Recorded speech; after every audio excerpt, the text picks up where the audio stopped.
गोटे छोटिया कहानी आपण मानक कहवाक चाहिए। गोटे गाँव में 70-75 वर्षर बुढ़ी माँ टीए थांती तांकर निजर बोली कहले एकमात्र पुओ ताकर स्वामी किछि दिन पूर्व मरी जाइछंती। कौन सी घटनाक्रमे से बुढ़ी माँ जन को एमती एक रोग है जो कि डाक्तर समय देदेले जे से किछि दिन पर मरीजे। एक शुणिला से बुढ़ी माँ जन को बहुत कष्ट लगिला। तेणु गोटाए दिन तांकर एकमात्र पुओ को से पाखक डाकिले जो पुओटी सहर रही पाठ पढ़ुला बहुत कष्ट करिक पुओ को से पाठ पढ़ाऊे। तो सही घटना पाई गोटाए दिन तांकर एकमात्र पुओ को पाखक डाकी कहले धन रे डाक्तर मते कहिसंती मते गोटे बड़ रोग होईछि आ किछि दिन पर मु मरीजिबी। एक शुणिला पुओ जनक भांगी पड़े भो बोई कांदी पकड़े आखिर लुह पोछि दे माँ जनक कहले अरे धन कहीं कांदुछु मर्त्य मंडल देह बही देवता हेले भी मोर समस्त को दिना दिने मरवा हुए। तो मत रोग होईछि मु मरीजिबी से मोर दुख नाही किंतु मरिबा पूर्व मोर गोटाए दुख जे मु चलीगला तू एकुटिया होइजिबु केमिति बंचिबु किए तो कथा बुझिबो। तेणु मु चाहूँगी जेते शीघ्र हम तू बा ही पड़ घर को बहुटी आसले अंतत पक्षे बहुटी को देखिले मु शांति रे मरी पारिबी।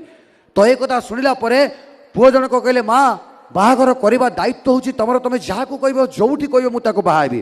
किंतु माँ जन कहले अरे धन एबे तो समस्ते भल पाइकी बाहा होचंती काहाक जो तू भल फल पाउछु ताकू बाहाले मोर कोनोसी आपत्ति नाही।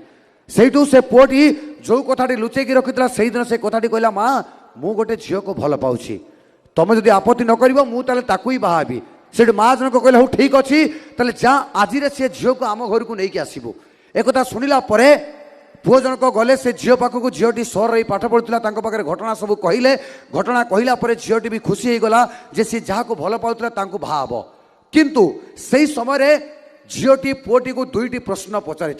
प्रथम प्रश्न थिला जे कहल जानू तमे जीवन में सबुठू क्या बेसी भल पाओ। सेठू पुओटर उत्तर थिला जे जीवन में मु सबुठू बेसी मो माँ को भल पाए ना द्वितीय लोक जन को तमे तुम भी मु किछि भी करि परिबी ना। ठीक अच्छी तमे जदि मते बाहाबा पई चाहुच मु भी तुमको निश्चय बाहाबी किंतु बाहाबा पूर्व मोर गोटाए शर्त पूरण करिया पड़िबो। सेठू पुओटी कहला कौन तुमर शर्त ना जदि तमे मते बाहाबा पई चाहुच ताले आज रे एई मुहूर्त रे घर को जाओ तमे मोठू अधिक जहाँ को भल पाओ से होचंती तुम माँ ना हो ना तुम माँ को किडनी आणिक मो हाथ में दियो तापर मु तुमको बाहाबी। ए कथा शुणिला पुओर पाद तल जमी माटी खसी गला।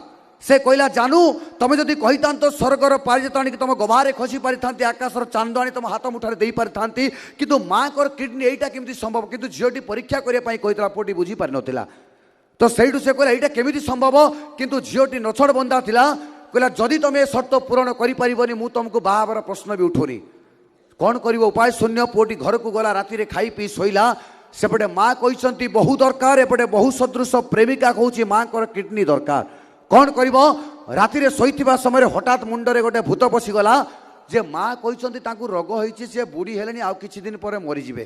तेणु से दुख नाही प्रेमिका को पाइबा लोभरे राति रे शोइथिबा समय से पुओ जनक निज जन्म करथिबा माँ को हत्या करदेला एवं माँ को किडनी को धरी दौड़िला से झील पाखक हाथ में अच्छी किडनी दौड़ी दौड़ी चली थाए बाटरे गोटे पथरे झुंटी पड़ी पुओटी तले पड़गला हाथ किडनीटा किसी दूर को छिटकी पड़ा किंतु माँ को किडनी रू से पुओ पाई शेष में कथा पदिए बाहरी से कथा पदक थिला ए धन तते काटिला ना रे। एक कथा कहिबार तात्पर्य होची दर्शक बंधु जे आखि मिसई मिसई भल पाए से होची प्रेमिका आखि देखई देखई जी भल पाए से होची स्त्री किंतु आखि बंद होला परे भी जी भल पाए से होची माँ। माँ ठू बड़ देवता दुनिया रे केही भी नहांती हेई थांतु पछे आपण माने जेते बड़ धनी ए दुनिया चालू थाउ पछे आपण मान कथा को मानी तथापि जीवन स्वाद केबे मिठा लागिबनी जदि आपण मान मुंड उपर नथिबो जन्मदात्री मार पणत कानी जननी जन्म भूमिश्च स्वर्गादपि गरियसी से जननी मानक पाई टिके जोरसोर करताली हो जाओ।